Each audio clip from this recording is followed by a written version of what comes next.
Two plays in Major League Baseball coming up. Plus, we talk about Game 2 of the Eastern Conference Finals.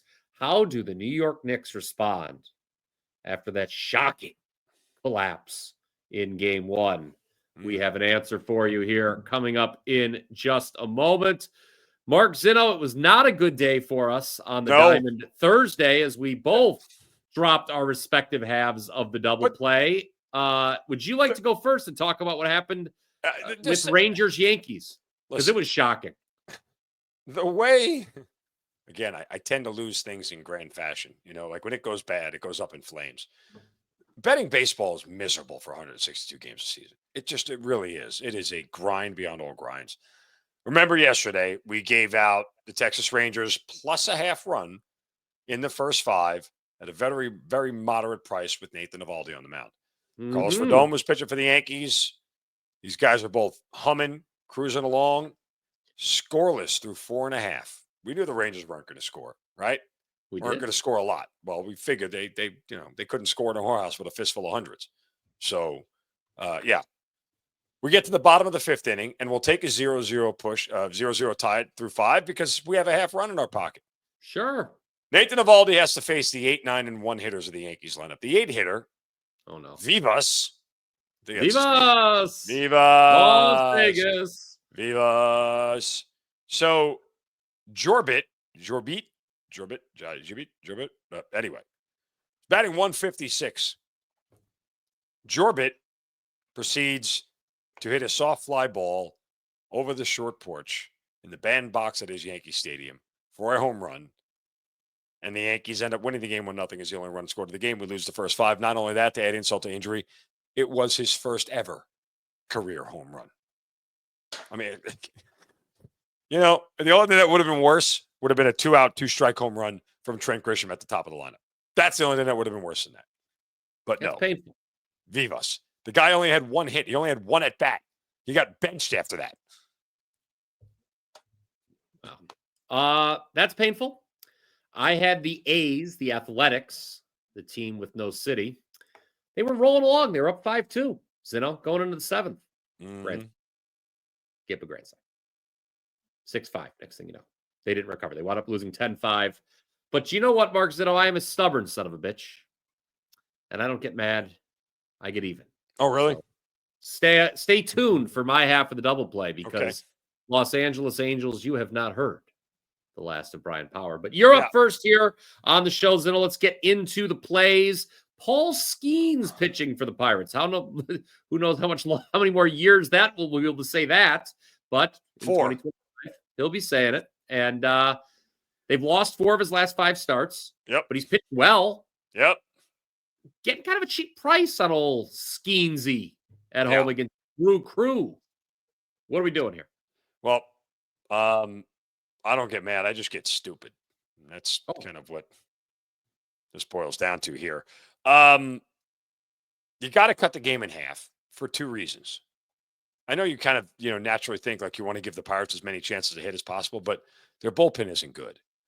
And you kind of just want to put it all on Skeen's arm to shut them down. And that's that. That's the end of it, right? Like you just have to hope that it works out in your favor that way.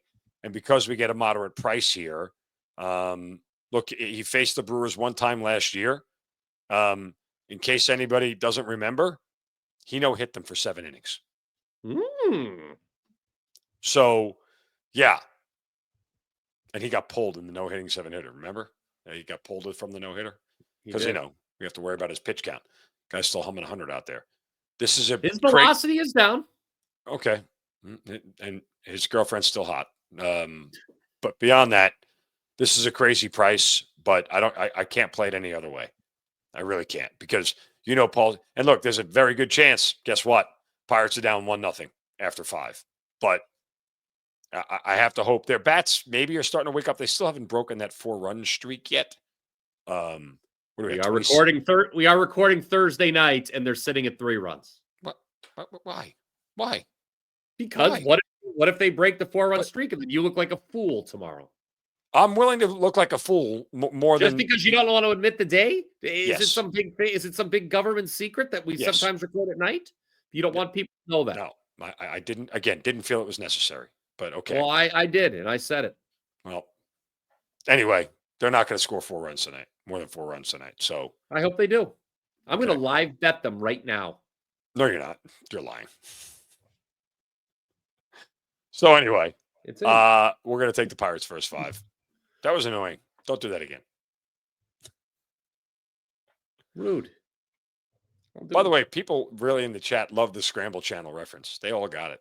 I didn't check that out. I'll have to check I that did. out when I'm I done. did. Okay. Well, That you're an made my day. egomaniac, and you're an egomaniac and live for the comment section. No, I'm an idiot and live for the comment section. This has nothing to do with my ego. Trust me. That's the one thing I don't Could be have. true. You talk about ego. My ego a little bruised after losing Thursday's half of the double play with the A's against the Angels. Guess what I'm going to do I don't know. Friday, Mark Zinno? I'm going to play against the Angels again. Yeah, Now, because the Angels, what are they going to win every game? they're not going to win them all the rest of the season, I can tell you that. Now, they are on a nice little win streak, are the Angels. 7 in a row for the Halos, as they have swept the Dodgers. They have swept the Athletics. What do all of those games have in common? They were all on the road, and they were underdogs in all 7. Now, they return to Anaheim, where they are laying a price, minus 150. It's insane. Against the Marlins, who are off Thursday. Now, Sandy Alcantara, that used to inspire a bet on the Marlins back in the day, a couple of years ago, right? He is, he's kind of fallen off, hasn't he? He has not been good. His last 5 starts, Miami 0-5, and Alcantara's ERA in that stretch is 8.51. But guess what we're going to do today, Mark Zinno? We're going to take the Miami Marlins at plus money. I just think this. You smell it? Smells like a letdown spot to me. You sweep the Dodgers, you sweep a division rival, you're at home, you come back home. It's not a long trip, obviously, from Sacramento downstate there to LA, but still, it's not going to be a fever pitch at the ballpark with the Marlins coming to town, is it? I think the Marlins steal one. I like the plus price here. The Angels shouldn't be minus 150 against anybody except that is correct. That is very much correct. That's a bad price. Good. And I'll take the good price on Miami. Marlins. Chase a little plus money. Like it. Shout out to Drew Martin Betts. I believe he is the only Miami Marlins fan alive. The only Miami Marlins fan who's not in Miami. No, I think he's the only one. I think where in the world is Drew Martin Betts? I think they actually pay the people to go to those games. I mean, like he's definitely out there. And that I mean that more way than one. What do you mean? Where the hell is he? Does he live? I believe he. I mean, I don't believe. Right? I think it's not my job to give the man's location. I don't know. Well, Mexico's a big place. I mean, you know, it is. Oh, okay. I hear that pays well. Yeah, and but you know, the death benefits are pretty good too, from what I understand. Part of the insurance plan. Yeah. When I went to law school for that semester, that was like one of the things. I was like, do I want to is that the kind of law I would want to get into? Lawlessness? Couldn't make up my mind. Did I make the world a better place, or did I want to, What was that movie? What was that movie? Was it Savages? Remember Savages? I know Randy. Blake, Don't Call Me Ben Lively is in it, right? If it's from the last 10 years, I'm not good at movies from the last 10 years. Where the 2 guys who grow weed get involved with the drug cartel and Selma Hayek's in it, and they kidnap Blake Lively. Does anybody remember this movie? I've never seen it, and I'm the only person that can hear it, other than Dan. If Dan has seen it, perhaps he could. Oh, thank you. Wow. Okay. So you know what I'm talking about. 1 thumb up. 2 if you'd give it the thumb up. I got one finger for Naz Reid. I'll tell you that much. Game's still going on. We're recording at night. All right. I knew you were going to say that again. Such a jerk. They have 2. Oh, that's right. That's right. See, now wait a minute here. Hold the phone. The 2 thumbs up gimmick from Siskel and Ebert. Yeah, did they each only give 1 thumb, or was it Ebert would give it 2 thumbs up and they could each give 2 thumbs up? Now I'm confused. Why does it matter? Nobody watching knows who Siskel and Ebert is. You're telling me that no one watching the show knows who Siskel and Ebert are. If you comment below. Yeah, there's no way they don't know who Siskel and Ebert are. I mean, I feel like it's like in like Major League. This guy here is dead. I mean, are they even alive? No. Okay, well, there you go. You don't know any dead people? Whoa. Oh, wow, I that have would not be met. a I have not met any dead people. No, when they're dead, they are not alive. I can't meet them. okay. Thank I you knew for them when that. they were alive, if that's what you mean. How do you Are the know a Knicks dead still? person? Are the Knicks? Okay, it was a poor word choice. Are the Yeah, Knicks alive, Mark Zinno? They lost game 1. no, it was miserable. I know. Game 2. I don't think I was that upset about something that happened in my life. Oh no. We Since know I what's found coming out here. that Kelly Kapowski cheated on Zach Morris. 2 days in a row with that reference. Are we running it into the ground? Okay, I forgot. Forgot I did it. Bothered me. It was actually earlier today, technically. You're such a dick. We have to restart this whole show. Can we do this over from the beginning? No. I want to go to sleep. I'm so All right. tired.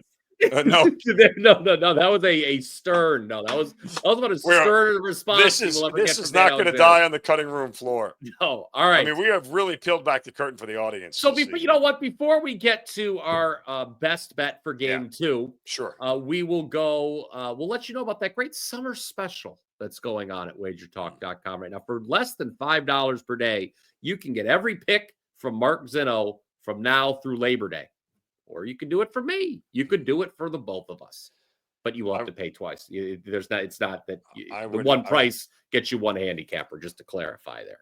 I would argue at this point there are better ways to invest your money than on me. I've hit a bit of a cold streak in May as well. I've been I'll let you know. 4 straight winning months for me to open 2025. You know what else I got some work to do if I want May to be number 5. You know what else I need to do? Stop clicking on the wrong button when I put my. I'm not even gonna get into that, right? Look, again, we like to talk about WagerTalk.com on this show, not WagerTalk.com/admin. You always like to bring the admin and the Slack channel. I have to admit that my admin has not been very good. You need an admin for your admin. All right. You know who needs an admin is the Knicks for their late game execution. One good in game 1. So what are we doing for game 2, Zinno? I know, but why don't you tell the people? I will. Look, you and I talked about this extensively as far as the game is concerned. And I said I'll repeat the same thing I said during the Cavaliers series. The Cavs can win an over game. The Pacers cannot win an under game. Period. That's simply what it boils down to. If the Pacers are going to lose a game, okay, yes, they can lose an over game, but the way to beat the Pacers is to have them have an awful shooting night and just flat out miss shots all night long and absolutely murder them. Because clearly, these guys are zombies and they're impossible to kill. And they don't die easy. So, yes, there's a world where, the Knicks can win the game 120 to 117, like they tried to the other night, but it didn't work. But I think simply I say all this, that the point is I don't know that the Knicks can slow down the Pacers without the Pacers slowing themselves down. So here's what the question is. Do we believe the Pacers are going to be cold shooting early and all night? I think if they're cold shooting early, I think they're cold shooting all night, and everything on the Pacers is under and dead. It's under and a loss. That's it. Dead. So I'm looking at here the Pacers over their team total in the first half at 53.5. Their game total is 110.5. Last game it was 109.5. Sure, we get the uptick. The over has jumped up 5 points from the closing number of game 1. But again, my feeling is like they've scored, I think, 58 and 60 in the 2 regular season matchups where the Pacers, scored 100 and whatever it was. The one regular season matchup, the Knicks beat them, where the Pacers scored 98. They shot 3 for 23 from 3. It was like 18% or whatever it was. That's what it's going to take for the Pacers to stay under this number. So if they're cold early, my guess is they're cold the whole entire game and the Knicks run away with it and blow their doors off. But if the Knicks are in for a dogfight, which I think that they are, and it's not going to be an easy win for them, then the Pacers are going to do their job here and score early, score often, and keep this thing close. Is there a world, Brian Power? You hate when I do this, and I'm starting to hate that I do it now too.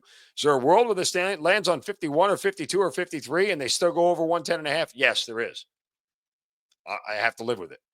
But my feeling here is that the Pacers will continue to play fast, push the pace early. And even at that, look at game one. The Knicks scored 60, whatever it was in the first half. And the Pacers scored 62, right? I think that's what it was at half, something like that. So, I mean, the Knicks, if they want to win in reality, should just bring the game to a screeching halt, but I don't think they're capable of doing that. Well, and the Pacers won't let them. The Pacers like to go fast. So bottom line is, show best bet, Indiana Pacers over their team total 50, their first half team total 53.5. If we think they will continue, pun intended, to push the pace. Is there anything you would like to share with our fine viewers here for Friday that will be going on at wt.buzz/MZ? I got a lot of problems with you people. Oh boy. I have an airing of grievances with Jorby Vivas and, the entire Padres team. And, Oh, so the baseball player, some major league baseball players, you're probably not our viewers. Our viewers are fine. Oh, they're fine. And very nice people. And don't listen to Brian Power about the egomaniac thing. Everybody knows I have none. I have no pride. I have no ego. I have nothing. I have nothing. Nothing. Wasn't it a Whitney Houston song? I think so. Why do you know Whitney Houston? Kind of telling. Do you own a Whitney Houston CD? No, I never have. And American Psycho. Remember, he's got the two. Oh, that's right. And the one stopped, and they're like making out. The one they stop, and the one goes. You own Whitney Houston CD? Yes. Good pull. Some of the most powerful moments. Come for the picks, stay for the movie references and the laughs. Yes, there you go. That's all we've got at this point, ladies and gentlemen. Let's kind of back. Hey, you know what? We were 5-0 on Tuesday and Wednesday, so one bad day ain't going to slow us down. But they'll let us know in the comment section about it. Psst, remember, guys, we know that we got it wrong. Nasri just missed another shot. I hate him. I absolutely hate him. He missed another 3. He's now 0 for 4. And what's he in the series? 0 for 11 in the series? I hope he never makes a 3-pointer again in his life. Oh, I don't agree with that. I'd like him to make one tonight. Not gonna help us. Genzo to make one tonight. All right. Well, that's I don't know what to say anymore. I do. Mark, what? We should have played the Nickeil Alexander guy over 6.5 points. What we should have done. He made 3 3-pointers. Oh, did he just make another one? Yeah. This is compelling television here that we are watching the game. No, this is a horrible show. We should be chastised for this.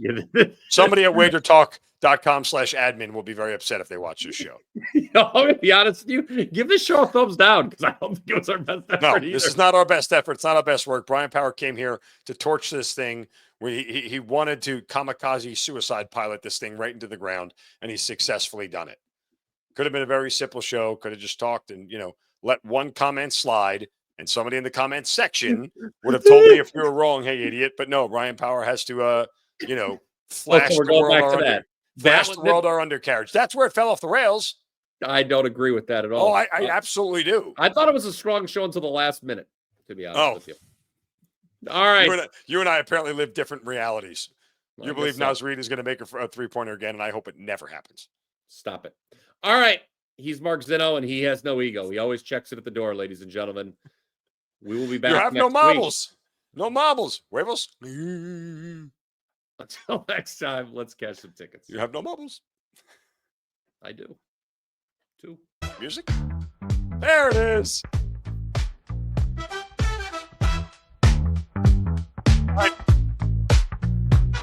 I love a sloppy parlor, yeah. Chances high or low.